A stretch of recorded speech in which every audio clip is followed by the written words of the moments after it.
Imagine Paul Walker, the fast and furious heartthrob you thought you knew. Behind that effortless smile and the roar of a high-octane engine lay secrets so astonishing they'll change how you see him forever. Strap in as we peel back the layers on things you didn't know about Paul Walker that are totally shocking. First, did you know his feet never quite touched the pedals the way you've seen on screen? During the earliest Fast and Furious days, Paul was still growing into his body. He wore custom-built pedal extenders in the first film's climactic race sequences.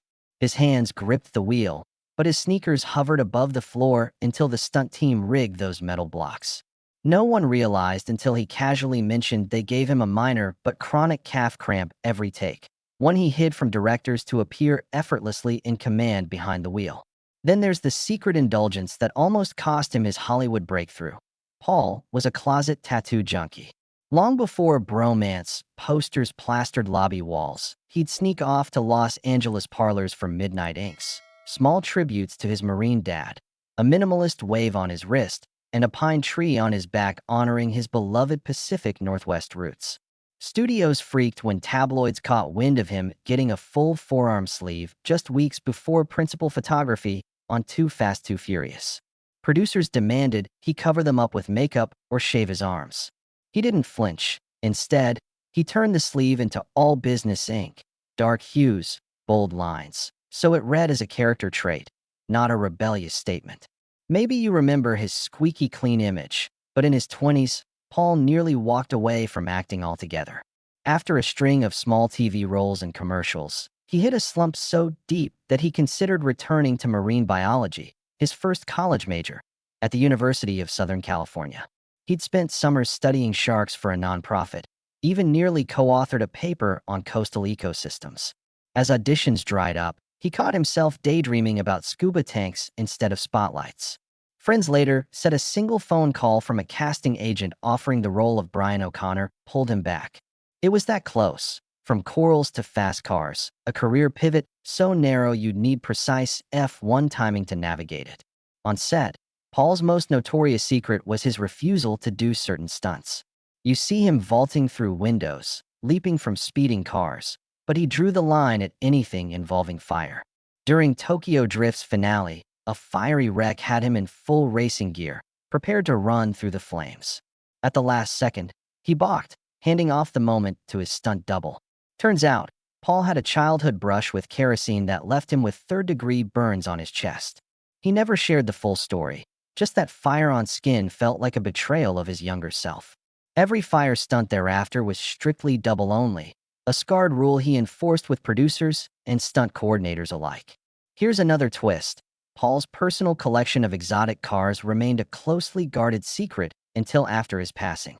While the world knew him as a speed demon behind movie-grade skylines, fewer realized he bankrolled his own private garage, complete with a 1969 Shelby GT 500 and a rare Ferrari 250 GTO replica. He bought them under shell companies, and the keys circulated among a tight circle of friends. Only his closest confidants got to slip into those leather seats, rev the engines, and share midnight runs on desert highways. He never bragged. He just loved the machines. Years later, when the collection went to auction, bidders realized they were buying Elvis-level automotive artifacts curated by one of their generation's biggest stars. You've heard of his philanthropic side, but did you know how deeply Paul's generosity ran through the police and firefighter communities? After Hurricane Katrina, he personally leased and refitted 2 mobile medical units, driving them to flooded zones himself. He'd strip off his fast uniform, step into waiters, and help deliver supplies. No PR team in sight.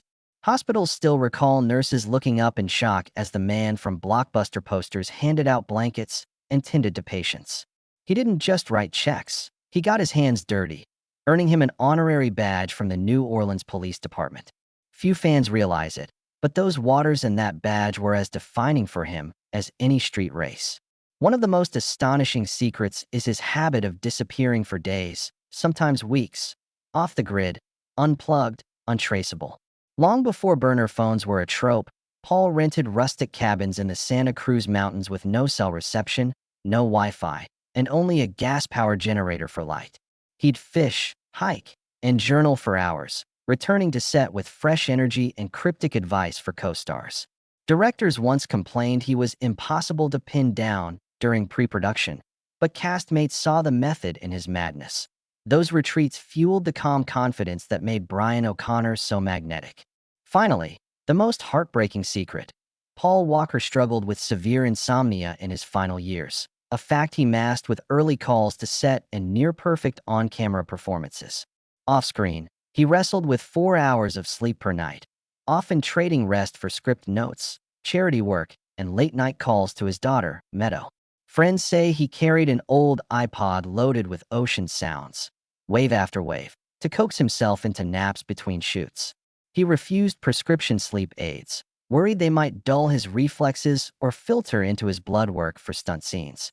That battle with sleeplessness and the sky-high stakes of his career weighed heavily on him, fueling a drive to live every moment at full throttle, behind the wheel and beyond.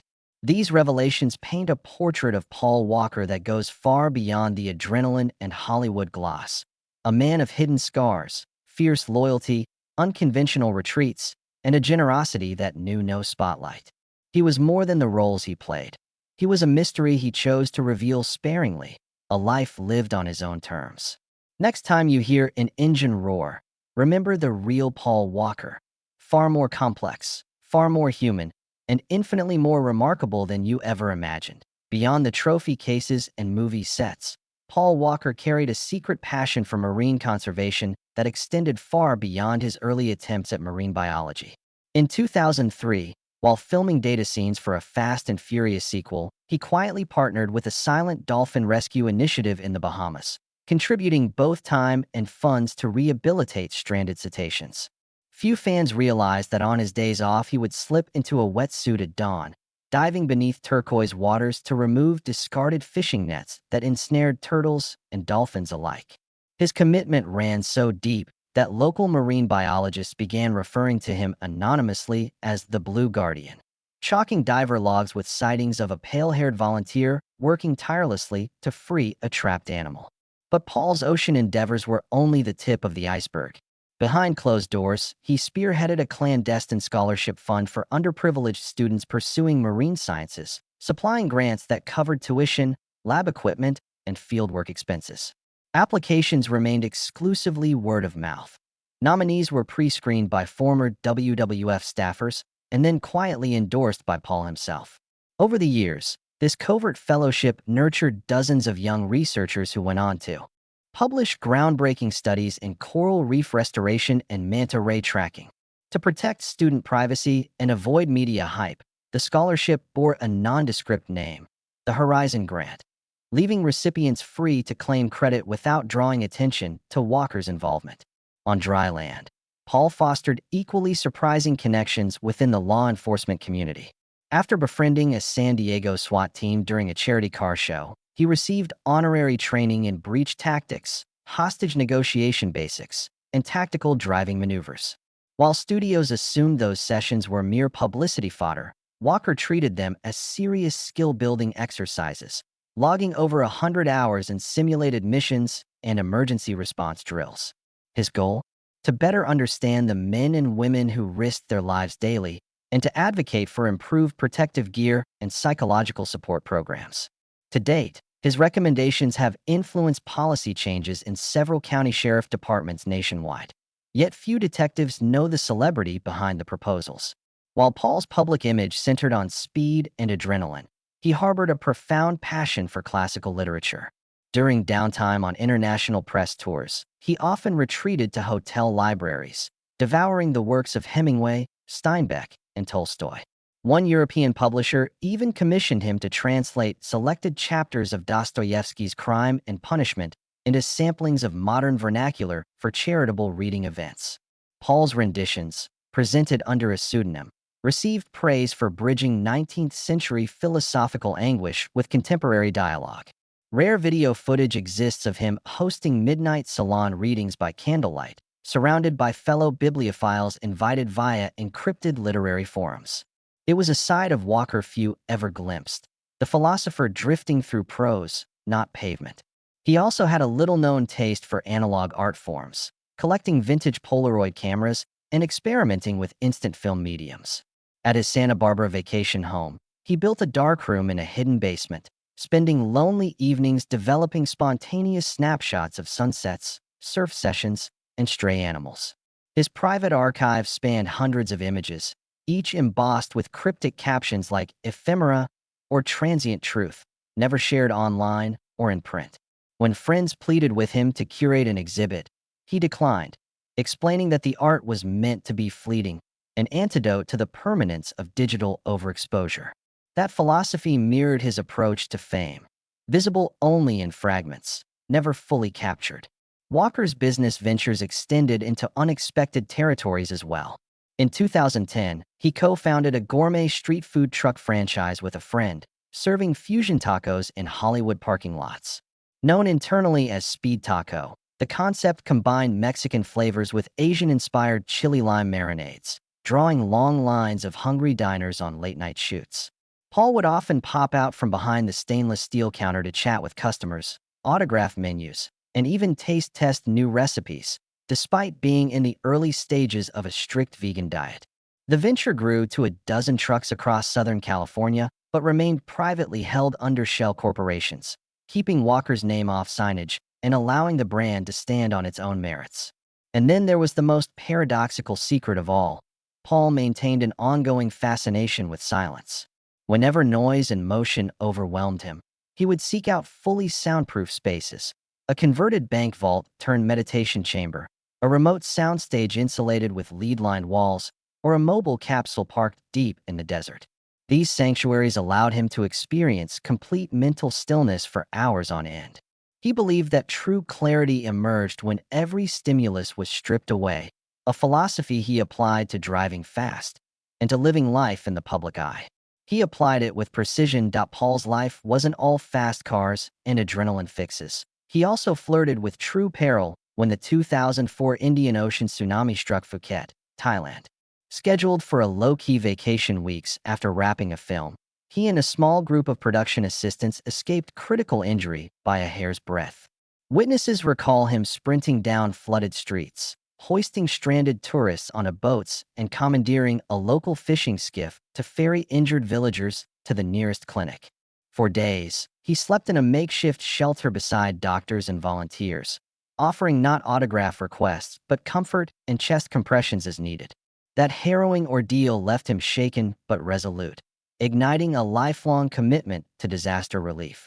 He later bankrolled mobile medical units in East Java and personally trained first responders in flood zone triage. During those relief missions, Paul discovered a passion for freediving. He became certified as an open water instructor in the Bahamas, mastering breath-hold dives to depths of 40 feet on a single lungful of air. Freediving taught him to embrace stillness and trust his body, lessons that carried over to his on-set focus under high-stress conditions. Co-stars reported he would vanish between takes, slipping off on solo dives to clear his mind and recalibrate his nerves. When asked why he pursued such an extreme sport, he said simply, "Underwater, you're forced to listen to your own heartbeat. It's the ultimate reminder you're alive." Yet Paul's mentorship extended beyond physical rescue and personal fitness. He secretly funded an emerging racer development program in Southern California. Titled Walker's Workshop, the initiative provided scholarships for teen speed racers lacking resources for safety gear, track fees, or coaching.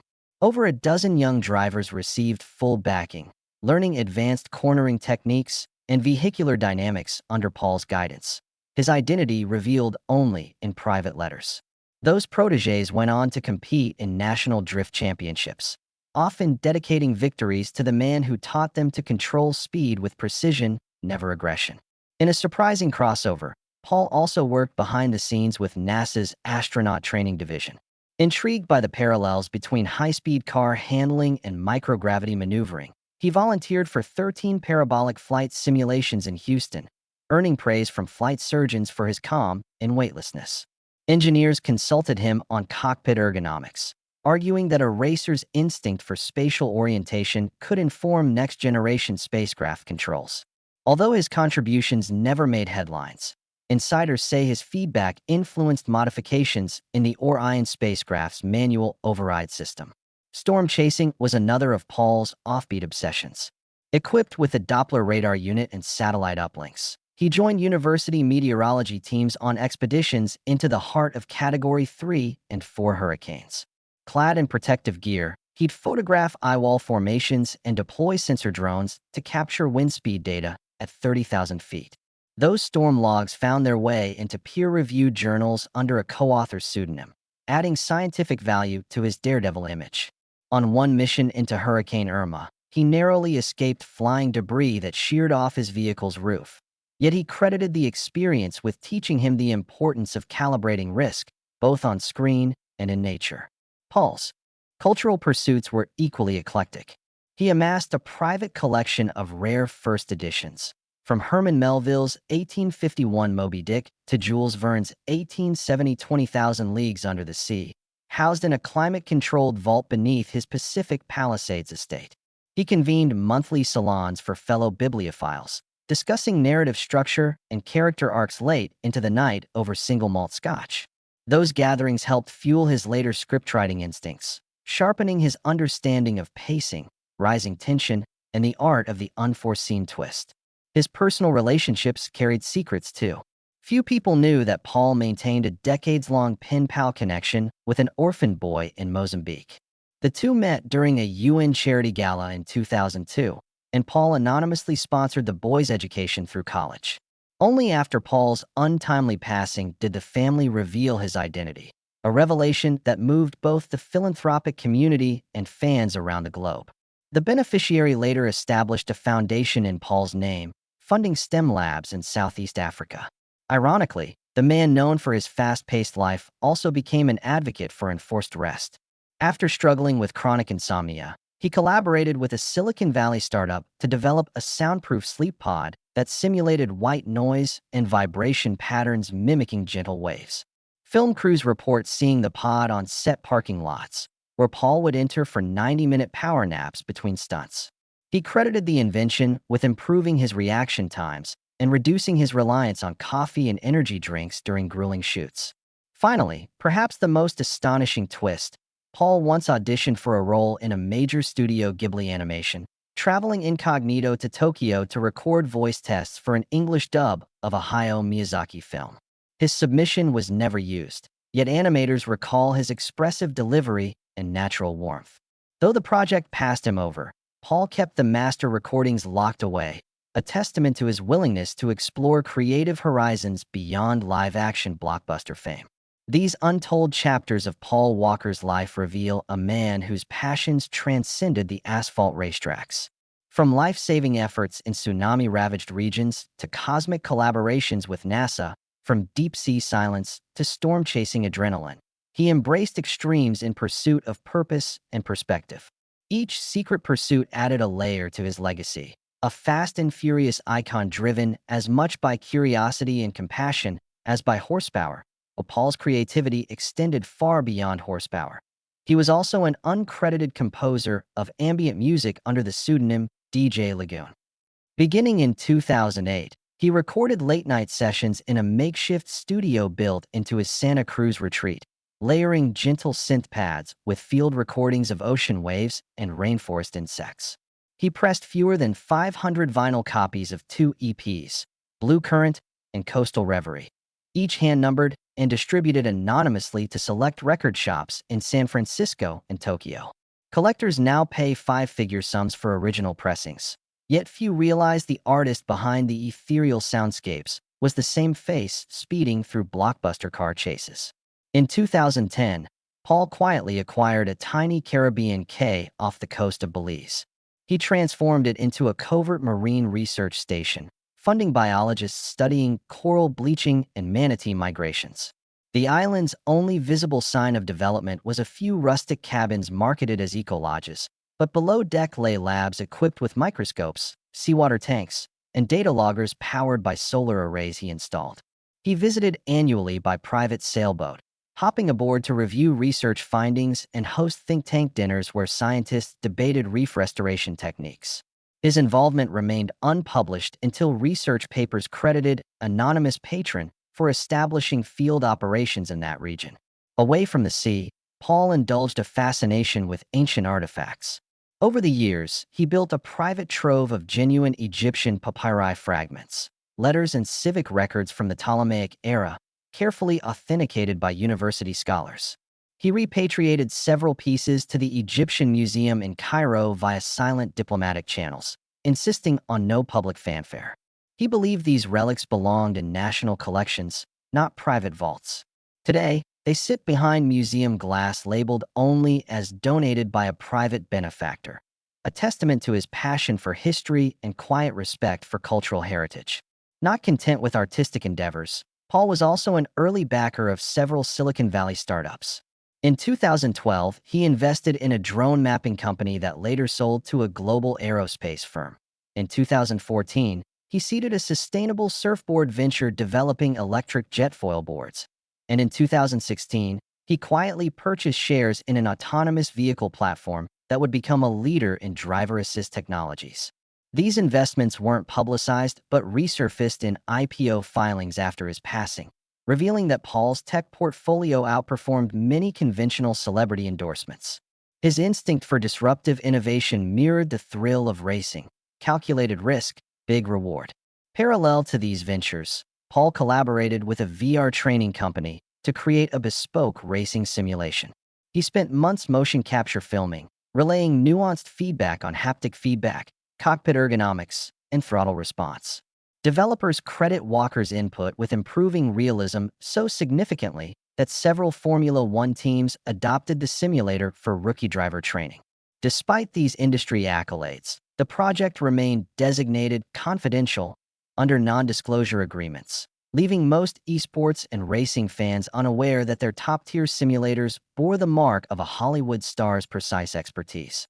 Paul's generosity also found expression in clandestine visits to young fans battling illness. He would don a hospital volunteer's uniform and slip into pediatric wards, carrying board games and comic books, ignoring his own name. Word of his surprise appearances spread by word of mouth among nursing staff, who marveled at his humility and genuine concern.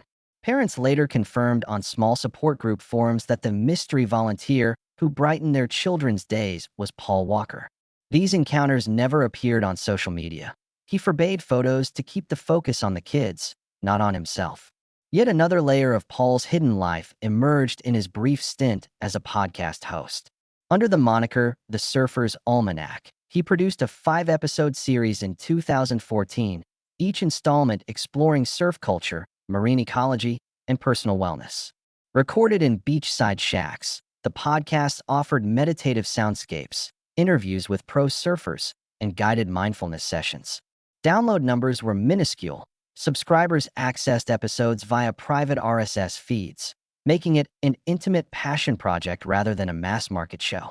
Excerpts only surfaced on fan forums years later, surprising listeners who had assumed his voice belonged solely to adrenaline-fueled franchises.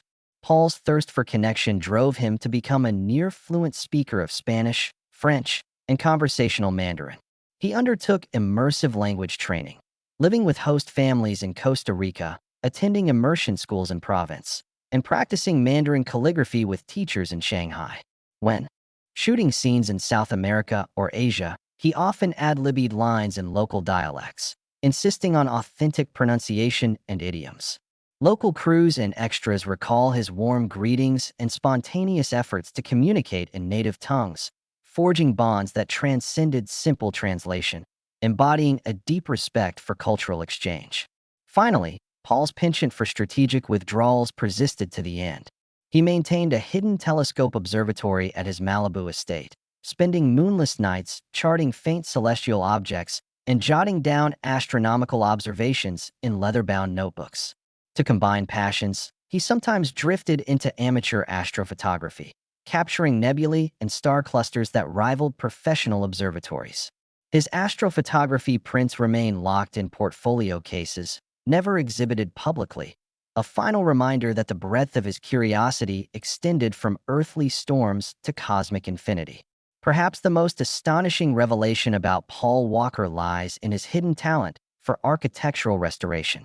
In 2012, he quietly purchased a dilapidated Mission Revival style estate in Santa Barbara, drawn by its crumbling archways and faded tile work. Over 2 years, he collaborated anonymously with preservationists, sourcing period-appropriate azulejos from Portugal and commissioning artisans to hand-carve wooden Beaux-Arts moldings. He spent weekends on scaffolding, mixing lime mortar by hand, and scraping decades of neglect from wrought iron balustrades.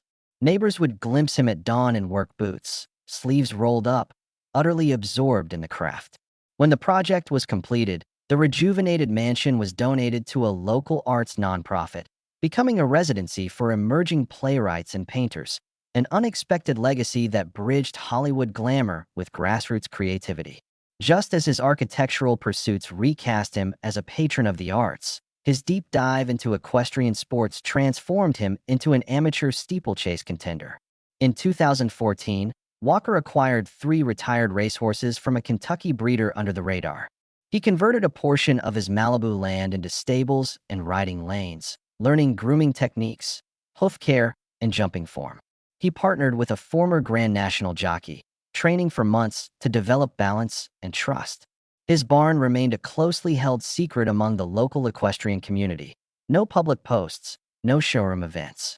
Yet insiders recount witnessing him effortlessly clear 6-foot fences in early morning ride-alongs, a silent testament to his dedication to mastering new disciplines well outside the realm of film sets. Meanwhile, his culinary explorations took him to unexpected heights. A self-taught forager, Paul developed a passion for wild mushrooms and edible seaweeds, experimenting with them in dinners he hosted for friends and family. He converted an old greenhouse into a micro-farm, cultivating oyster mushrooms, heirloom herbs, and salt-tolerant sea lettuce. He collaborated with a Michelin-starred chef to design tasting menus that spotlighted foraged ingredients, from chanterelle ragouts to nori crisps. Guests still speak of the Walker Supper series, a string of essentialist feasts that blended luxury with sustainability, held in his artfully restored estate and attended by culinary insiders who swore off social media for the evening, honoring his wish that the experience remain ephemeral. Walker's affinity for adrenaline never waned, but he redirected it in stealthy ways. Between blockbuster shoots, he designed a private motocross track on his ranch, complete with tabletop jumps, whoop sections, and bank turns. He collaborated with former professional riders to craft a course that tested balance as much as bravado. Despite records of bloodied elbows and goggled sweat, he insisted on keeping the track unlisted on any mapping software, accessible only by invitation. Even when YouTube channels caught hints of its existence in early drone footage, uploaders were convinced the location was fictional, an urban myth in the off-road community. That secrecy allowed Paul to push limits without the glare of social media or paparazzi lenses, preserving the integrity of his personal playground. On the philanthropic frontier, Walker quietly established a disaster relief exchange between the Santa Barbara coast and communities in the Philippines. After witnessing severe typhoon damage during a Pacific sailing voyage in 2015, he brokered a barter system. His marine biology scholarship recipients would travel to rural Filipino villages to install solar desalination units, while local artisans would workshop with textile students in California, exchanging coastal survival techniques for fiber arts.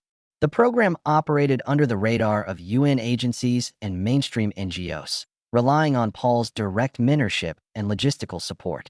Villages involved referred to the initiative simply as APC, Anonymous Pacific Coalition, praising its nimbleness and deep cultural reciprocity.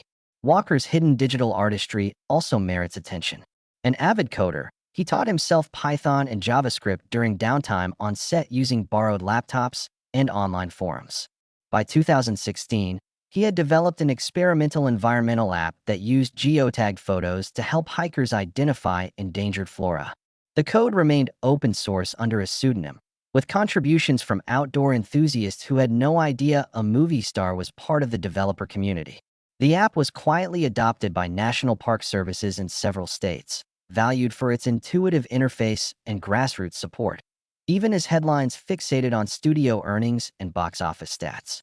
In parallel with his tech tinkering, Paul nurtured a love for traditional craftsmanship by apprenticing with a master violin maker in Cremona, Italy. Over summer breaks, he would slip away to the luthier's workshop, learning the subtleties of selecting spruce tops, carving F-holes, and graduating varnish layers. He completed 2 violins entirely by hand, one gifted to his Marine dad and the other donated to a youth orchestra in Los Angeles. Neither instrument bore his name.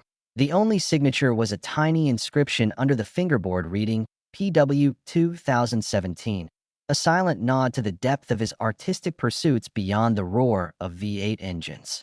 Finally, in the last years of his life, Paul embraced the written word with a covert literary project. Inspired by his time translating Dostoevsky, he penned a novella exploring the psyche of a young man torn between legacy and freedom. He submitted the manuscript under a gender-neutral alias to a small press in New York. The book won a regional short fiction award in 2018, yet when rumors spread of the author's true identity, Paul requested the press issue a statement affirming that the work should stand apart from any celebrity context. The novella remains in print as The Wanderer's Compass, cherished by a niche readership who may never suspect the film star pedigree behind its introspective prose. These facets of Paul Walker's life, his roles as restorer, writer, forger, coder, and clandestine creator, reveal a figure whose curiosities span from architecture to genetics, from culinary art to digital innovation. Each hidden passion underscores a restless intellect and a fierce commitment to authenticity. Where many might rest on the laurels of cinematic success, Paul chose to vanish into new worlds, leaving behind legacies unmoored from the expectations of fame. In discovering these stories, we find the most shocking truth of all, that his greatest adventures often unfolded beyond the lens, in the whisper-quiet moments of unheralded discovery. These final revelations bring us full circle to the title that sparked this exploration. Things you didn't know about Paul Walker that are totally shocking. Even in his final months, Walker was quietly drafting what he envisioned as his most personal feature, a character-driven drama set along the rugged coves of Monterey Bay, following a retired marine scientist wrestling with guilt and striving to rescue orphan sea otters. Under the pen name Matthew Lang, he co-wrote the screenplay at Off-Grid Cabins, sketching hushed dawn scenes of solemn reflection and community redemption. Early camera tests, breathless wide shots of shoreline cliffs, and lingering close-ups on his own reflective gaze sit locked in private archives alongside annotated scripts. Though production halted with his untimely passing, collaborators confirmed that rough cuts and storyboards remain in editing bays, promising a haunting testament to Walker's deep fascination with environmental storytelling. Beyond this hidden film, Walker secretly founded the Walker Trust, a private foundation dedicated to coastal conservation, marine research, and youth mentorship. Operating under strict confidentiality, the trust channeled millions into university labs, funded scholarships for underprivileged marine science students, and backed community-led reef restoration projects across Southeast Asia. Ironclad non-disclosure agreements kept beneficiaries silent, yet villages reported revived oyster beds, youth turtle protection patrols, and lab teams publishing peer-reviewed studies citing undisclosed sponsorship. For Walker, this stealth philanthropy embodied his core belief. Long after his movies fade from screens, tangible impact on fragile ecosystems would endure as his true legacy. Complementing the trust, Walker's final, most ambitious venture was the Sea Echo Initiative, a covert network connecting emergency responders with marine rescue experts across the Pacific Rim. He personally coordinated airlifted supplies, dispatched rapid response dive teams after shipwrecks, and liaised with coast guards in storm-battered regions. Leveraging friendships with marine engineers, he prototype deployed inflatable rescue platforms within hours. Internal reports reveal the initiative saved hundreds of lives after typhoons and tsunamis. Walker's insistence on streamlined communications and volunteer empowerment transformed disparate efforts into coordinated action, a silent, steadfast shield for coastal communities most at risk. Equally remarkable was Walker's devotion to fatherhood. In private letters to his daughter Meadow, he recounted life lessons as parables, stories of currents and winds, teaching how choices shape a sailor's path. He built a handcrafted treehouse at his California home, each plank inscribed with quotes about courage and integrity, forming a private memoir in wood. On birthdays, he gifted her audio adventures recorded in his studio. whimsical tales of father-daughter duos exploring sunken ships and conversing with whales. These recordings, never meant for public ears, stand as time capsules preserving a bond built on wonder, trust, and the quiet magic of shared secrets. Perhaps the most poignant artifacts of Walker's unseen life are his final audio journals, reflective monologues recorded in the hush of midnight hours over ambient ocean tracks. In one entry, he confesses that the roar of an engine on mountain passes felt as therapeutic as therapy itself.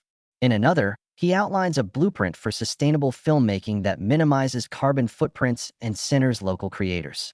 These recordings remain encrypted, accessible only to trustees who honor Walker's wish that his words guide future artists and activists in building careers grounded in authenticity and stewardship, rather than box office returns alone. What emerges from these hidden chapters is a portrait of a man restless for purpose, unafraid to vanish from the spotlights to build secret networks of hope, and determined to let his actions echo long after any film credit. He was more than the racer on screen. He was a conservation pioneer, silent philanthropist, devoted father, and creative visionary writing scripts and scores under assumed names. His most remarkable stunts occurred off-camera, in the hush of archival vaults, beneath churning ocean waves, and through unheralded rescue missions. These revelations underscore an undeniable truth. Fame may open doors, but it's the quiet, uncompromising work behind closed curtains that shapes a legacy capable of outliving even the brightest Hollywood flash. And that, perhaps, is the most shocking truth of all.